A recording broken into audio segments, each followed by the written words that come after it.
Dear students, so in the last video I discussed regarding the hormones of the endocrine system and also how they act by various mechanisms either on the surface of the cell or in the cytoplasm or at the site of the nucleus by binding to specific receptors. Okay, so the first part that I am going to discuss is regarding pituitary. So under pituitary we have got anterior pituitary and posterior pituitary. So the first thing that I am going to discuss regarding anterior pituitary hormones. Okay, so normally anterior pituitary hormones, it is also called as adenohypophysis.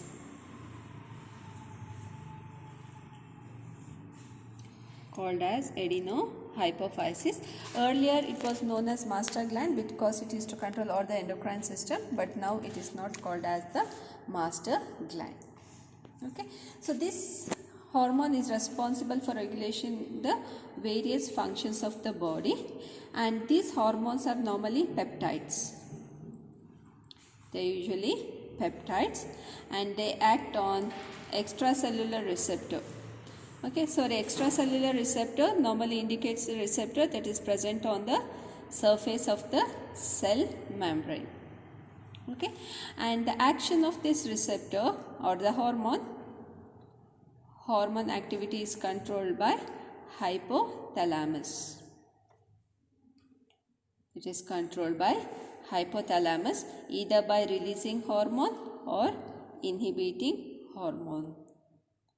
Okay, so this hormone are normally transported by hypophyseal portal system.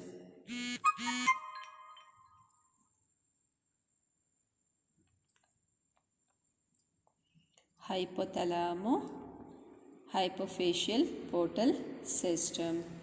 Okay, so one is responsible for the increase in the release of hormone, other one usually act by the feedback inhibition of release of hormones. Okay, so normally the anterior pituitary hormones, these are normally produced by separate group of cells.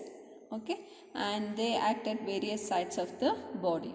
Okay, so already I told the different hormones like growth hormone, adrenocorticotropic hormone, thyroid stimulating hormone, then the gonadotropins, that is follicle stimulating hormone, as well as the luteinizing hormone.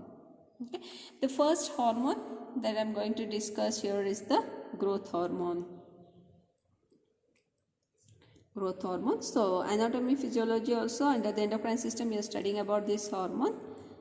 Okay, but here we will be studying along with the pharmacology. Okay, the growth hormone. Okay, so normally it is also a peptide because already I told anterior pituitary hormones is peptide which contain around 191 amino acid. It has got 199 amino acids. Okay, so this hormone is responsible for growth. As the name only indicates, it is responsible for growth of organs. Okay, except the brain and eye. Except brain and eye. Okay, responsible for the growth of organ except brain and eye. Okay, in addition to this, it takes the amino acid. It takes the amino acid into the tissues or by tissues, or it helps in taking the amino acids by tissues where it helps in the protein synthesis. It helps in protein synthesis. Okay, so this protein synthesis help in having positive nitrogen balance, which provides a positive nitrogen balance. Okay, the next action of this growth hormone is it causes lipolysis.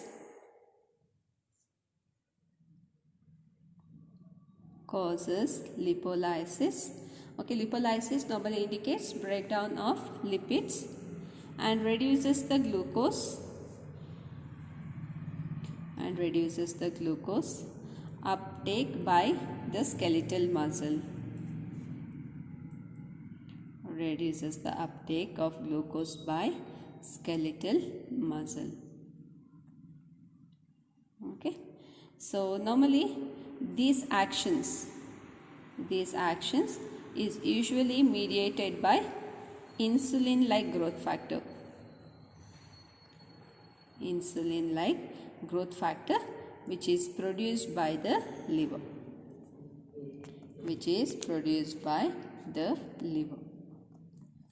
Okay, so normally the secretion of this hormone is by growth hormone releasing hormone, and it is regulated by growth hormone inhibiting hormone.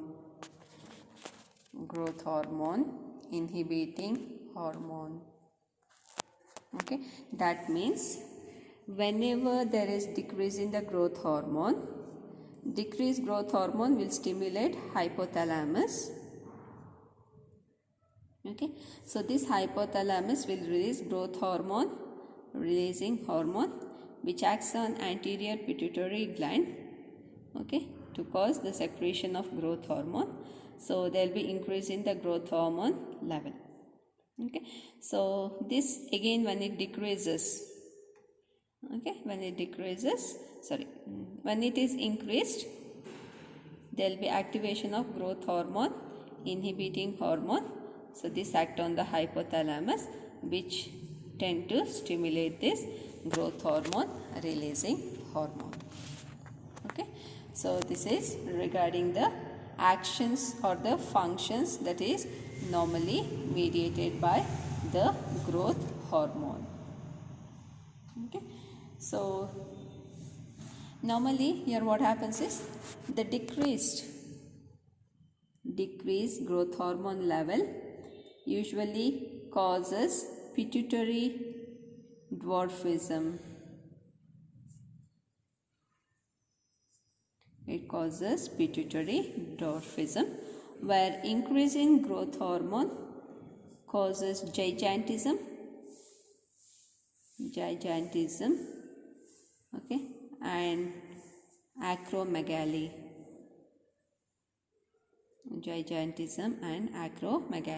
So gigantism normally seen in childhood, whereas acromegaly especially seen in adults.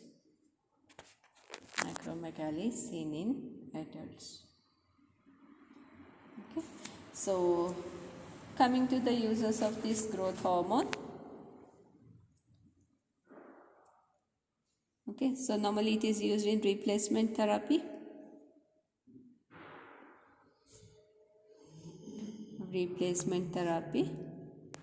Okay, it is also used in chronic renal failure.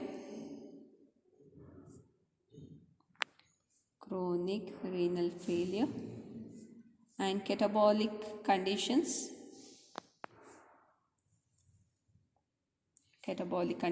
Like burns and AIDS.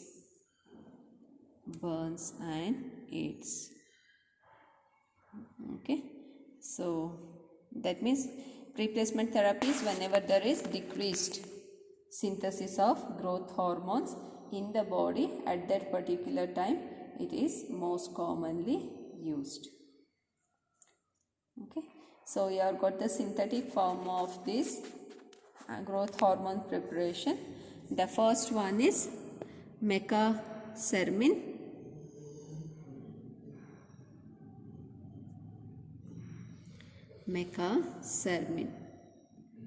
Okay, so this mecasermin, it is a recombinant human insulin-like growth factor.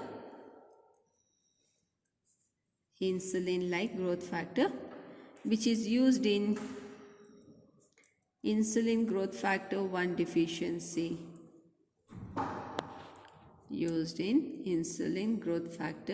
deficiency. So where the growth hormone is not responding, in such case it most commonly used.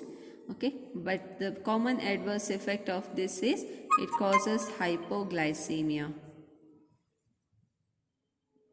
Okay, so normally here what happens is should be avoided by carbohydrate meals, should not be given along with that of mecasermin.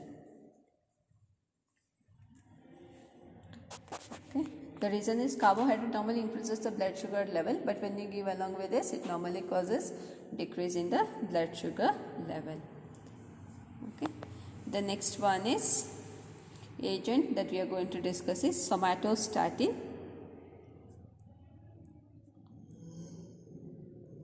Somatostatin. Okay, somatostatin is also a peptide with 14 amino acids. It's an amino acid with 14 amino acids. So this somatostatin, it inhibits growth hormone secretion. It inhibits growth hormone secretion. Okay, so normally what it does is it causes diarrhea, hypochlorhydria, that is decrease in the hydrochloric acid secretion, dyspepsia, and nausea. Okay. It is known to cause constriction of splenic, hepatic, and renal blood vessels. Constriction of splenic, hepatic, and renal blood vessels. Okay. So normally this drug use is limited because of the short duration of action. Okay, but it is used to reduce the pancreatic complications. It is used to reduce the pancreatic complications, that is especially after surgery, and used in combination for diabetic ketoacidosis. Used in combination for diabetic ketoacidosis because it inhibits the glucagon. Okay, so it doesn't allow increase in the blood sugar level. Okay, so this is regarding the first anterior pituitary hormone, growth hormone.